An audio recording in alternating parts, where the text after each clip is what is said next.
¿Quién les iba a decir a los hermanos Lumière cuando proyectaron una imagen sin sonido hace ya 126 años que sería el primer paso hacia la consecución de un nuevo arte? El arte con mayor repercusión desde mediados del siglo XX hasta la fecha.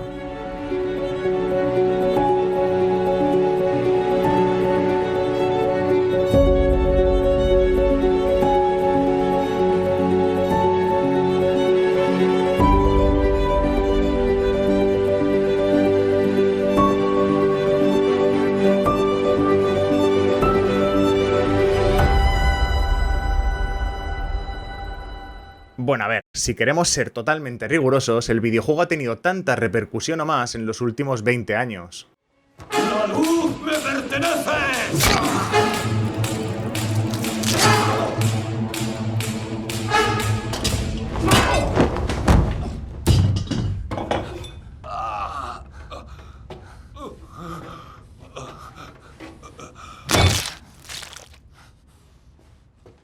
El cine, como cualquier forma de expresión artística, tiene sus maneras idiosincráticas de contar. Algunas de ellas las adoptó de otras artes, como la estructura de 3 actos, estándar hoy en las películas, y otras pertenecen a él inherentemente por su naturaleza audiovisual. Cuando hablamos del cine, no solo es importante qué se cuenta, sino cómo se nos está contando. Incluso a veces, sin ese cómo, no tendría tanta fuerza ese qué. Por ejemplo, en Dark Knight, Batman parece tener la situación controlada cuando captura al Joker tras evitar que estalle uno de los 2 barcos. En ese momento la cámara empieza a girar, no ya para mostrarnos al Joker como una presa, sino como alguien que tiene la situación controlada. Es el movimiento de cámara el que nos anticipa que el villano no ha perdido. En 500 Days of Summer se muestra el enamoramiento del protagonista a través del color azul, que es el representado por Summer. Pero cuidado, en este caso hablamos de los elementos que componen la escena, todo lo que está dentro del cuadro. El mérito es del departamento de arte. Otra de las películas que utiliza el color, esta vez en el etalonaje, es Matrix, que separa el mundo ficticio del real usando el color verde. A Quiet Place utiliza la ausencia del sonido como un método para generar tensión. Al principio de la primera película nos pasamos casi 10 minutos en silencio, creando un nerviosismo que rompe en el momento en el que escuchamos el primer sonido de la película.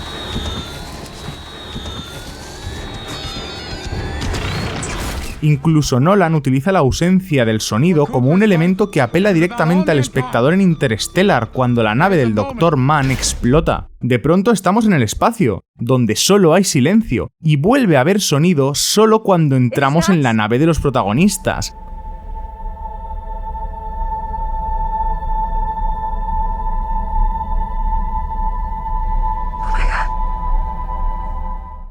Of course it's magic. La belleza del cine reside en que puede contarnos algo únicamente con la fuerza de la imagen, del sonido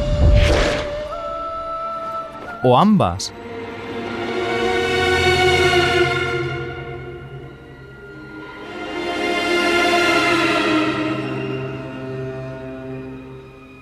No necesita decir para mostrar, a menos que seas Tenet. Don't try to understand it. Feel it. Hace falta ser hijo de... La cuestión es que todos estos elementos que interpelan al espectador son explícitos. Si nos quitan el sonido en la sala, lo notamos al instante.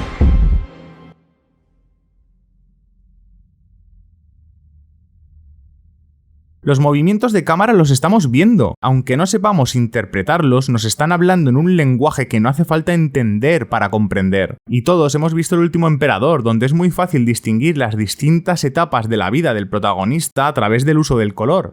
Como hemos visto, el cine utiliza todas sus formas de contar al servicio de la narración. La finalidad es que todas contribuyan para conseguir el efecto que el director quiere transmitir. La cuestión es que no todas son explícitas, o al menos no siempre lo son. La relación de aspecto es una de las cuestiones que siempre ha acompañado al cine, porque dónde se va a ver importa, y mucho. Cada película escoge un aspect ratio en función de una cuestión narrativa o estética. Así, El hijo de Saúl coge el 1:33 para partir de ahí contarnos... Espera, que ni siquiera he explicado qué es la relación de aspecto.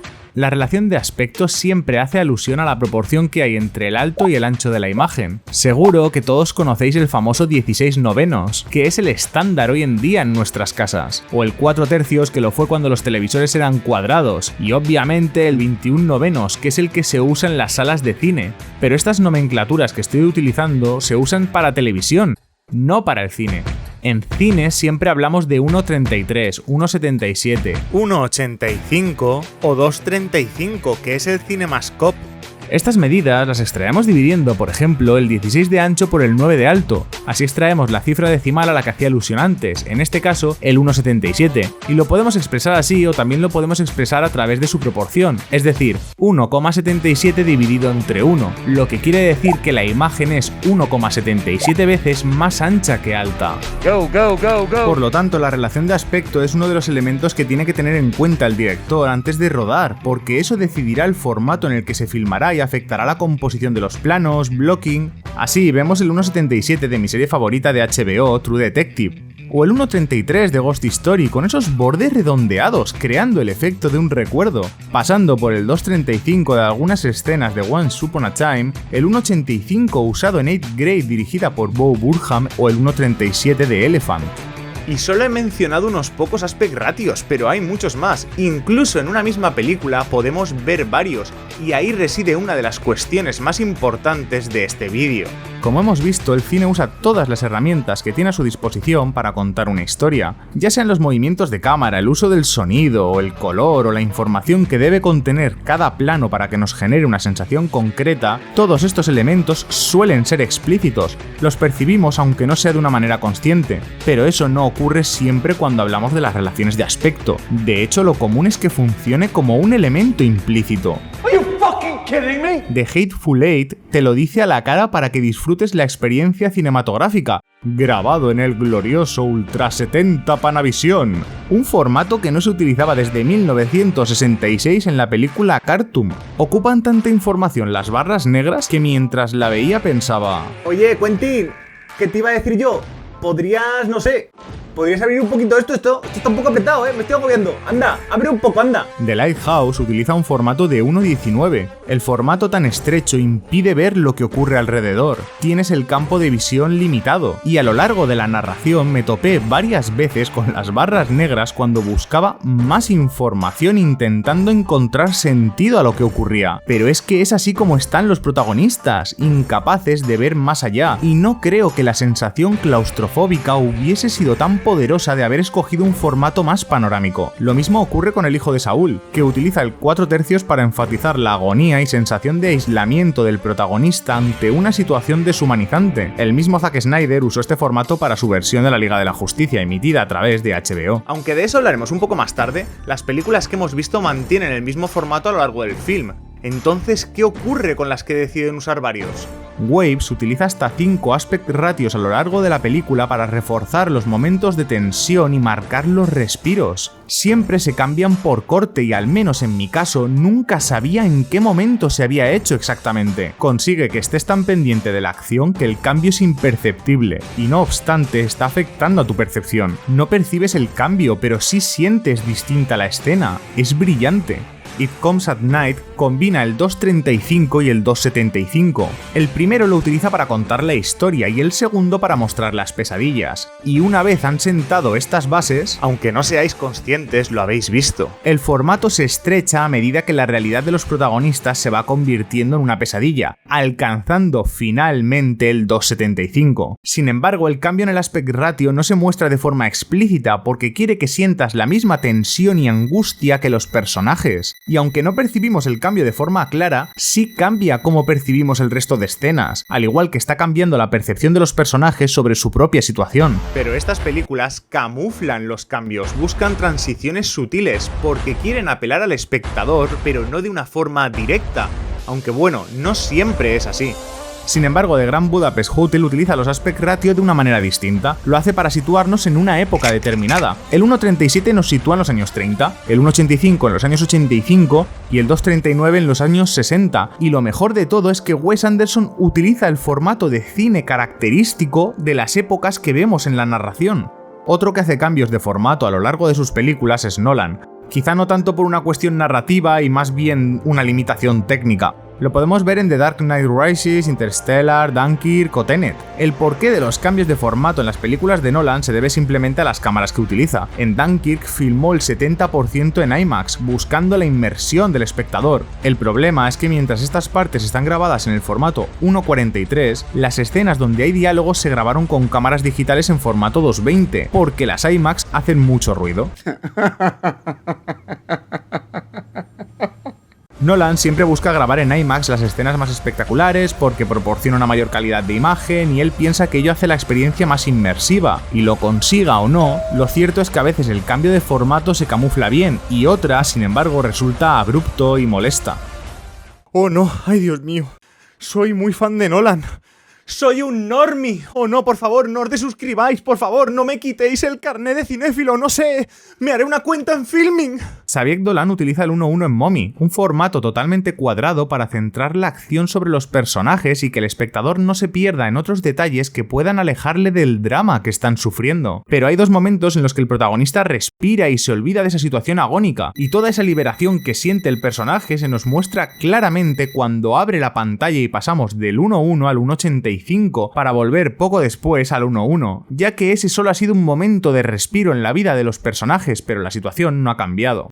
Otro que usa el formato cuadrado pero por un motivo diferente es Bo Burnham en Inside, concretamente en White Woman's Instagram, donde lanza una dura crítica a la banalidad de las redes sociales que premia la estética vacía por encima de la honestidad y nos genera la falsa impresión de que los otros tienen vidas perfectas. Y para reforzar su crítica, Burnham utiliza el formato cuadrado, que es el que se usa en Instagram para las fotografías. Y sin embargo en FaceTime with My Mom nos lleva del 16/9 al 9/16, porque va a hacer una videollamada con su madre desde el móvil y ese es precisamente el formato que se utiliza para aprovechar toda la pantalla cuando está en vertical. Burnham juega con las relaciones de aspecto durante su película y las pone al servicio de su discurso. Y luego está Michael Bay, que...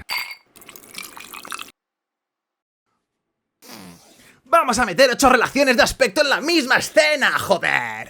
Muchas películas utilizan el formato como un elemento que contribuye a la narrativa. WandaVision lo utiliza para separar dos realidades y a medida que el castillo de naipes cae, el formato va cambiando. Y tranquilos, tampoco voy a decir mucho más, pero respecto a todo esto hay algo muy importante que se puede leer entre líneas y que no he comentado. Cuando hablamos de los formatos hay que tener en cuenta 3 procesos. El primero de ellos es el formato en el que se ha grabado. Si por ejemplo Snyder grabó su Liga de la Justicia en 35 mm y recordemos que el 35 mm mide 2,4 de ancho por 1,8 de largo, ¿qué creéis que extraeremos si dividimos estas dos cifras? Efectivamente, nos sale el 1,33, es decir, el 4/3. Snyder grabó en un formato cuadrado, no en uno panorámico, y esto es importante. Por lo tanto, lo primero de todo es ver en qué formato se ha grabado, después en qué formato se ha montado la película, porque dependiendo de dónde se vaya a proyectar, puedes rodar en 35 mm, pero después hacer un recorte de la imagen y convertirla en 16/9, aunque eso suponga destrozar la composición. Y por último, siempre tienes que tener en cuenta en qué pantalla lo estás viendo, porque si ves, no sé, The Dark Knight, cuyo formato es 2.35 o 21/9 para entendernos,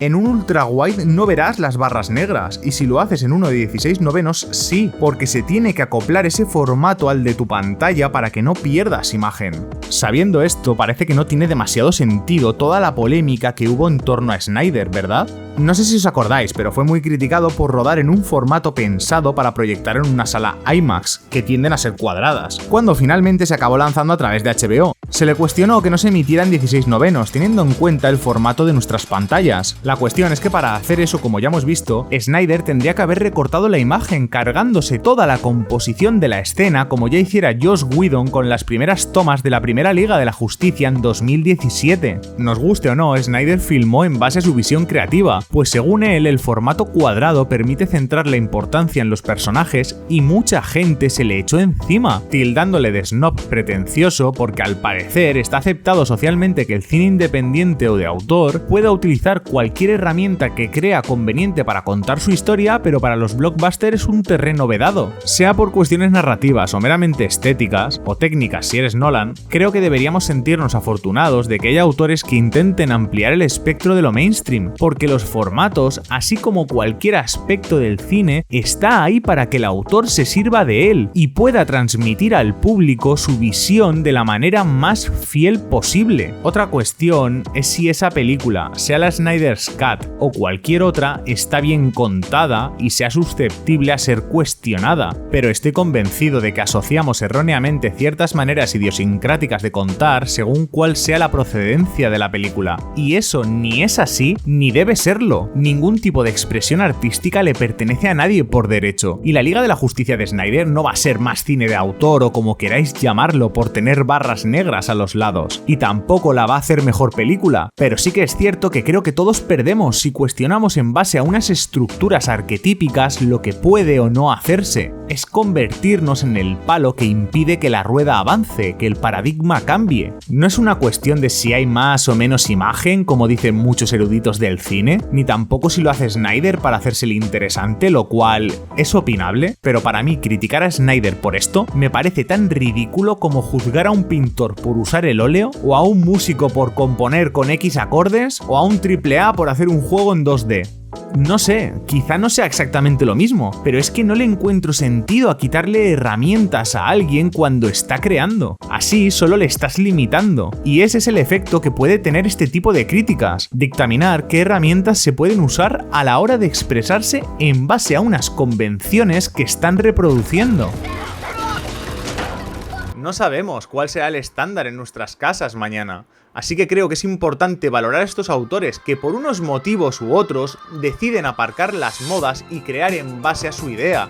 Quiero ver a gente como Ari Aster cambiar las bandas negras por blancas en Midsommar si eso responde a su visión creativa del proyecto, sin que haya un puñado de elitistas diciendo qué puede o no hacerse en el cine. Quiero ver más series como WandaVision, donde Marvel, conocidísima por ser el máximo exponente del cine de masas, aparca las peleas, decide desarrollar personajes y todo eso lo hace en un 4/3. El cine siempre ha ido ligado al progreso tecnológico. El formato panorámico llegó porque el cine necesitaba ofrecer algo diferente a lo que la gente podía ver en sus hogares, y décadas después se convirtió en el estándar. Quizá en un tiempo el estándar sea otro. Quizá el ultrawide llene nuestras casas y los cines empiecen a ofrecer películas en formato cuadrado. ¿Os imagináis?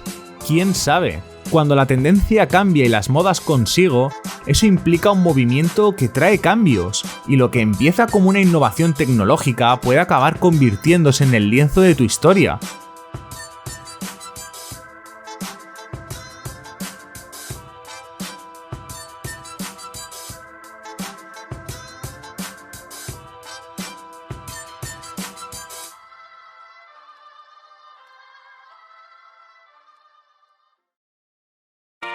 Pues hasta aquí este vídeo, espero que os haya gustado muchísimo. Ha sido un mes muy arduo de trabajo porque ahora no tengo todo el tiempo que me gustaría para poder dedicárselo al canal.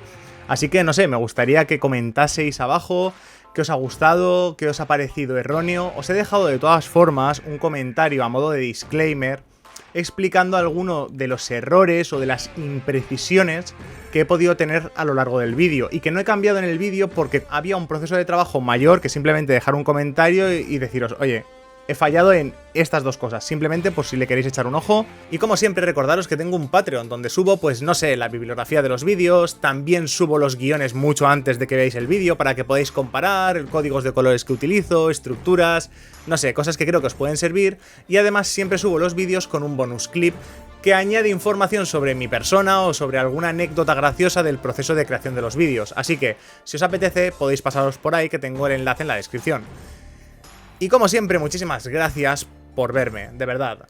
Si os ha gustado este vídeo, si os ha aportado algo, os ha entretenido, os pediría encarecidamente que lo compartáis con gente, que le deis a me gusta y que comentéis cualquier cosa o cualquier duda o cualquier disidencia. Es decir, estoy abierto a disputas, a diálogos, a todo lo que queráis. Y como siempre, una vez más, nos vemos por YouTube, por Instagram, por Twitter o no sé, por la calle.